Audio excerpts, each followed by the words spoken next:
Look at the outfit, guys. Ang outfit ni Daddy. Parang si Master. Master Farmer. Mga tayo suha. Ang dalungin natin.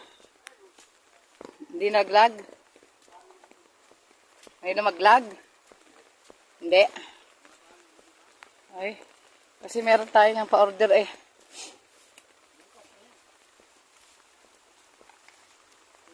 Yung mga laglag lang kunin mo. Ayan, yung saging namin kasi baka, oo, tibain mo na at baka mamaya eh.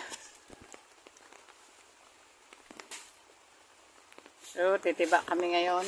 Awalan Diyos hindi na itumba ng bagyo. Kahit gaano kalakas ang bagyo. Okay na ba yan? Tibain na? O, sa si Ate Medsi. Yan.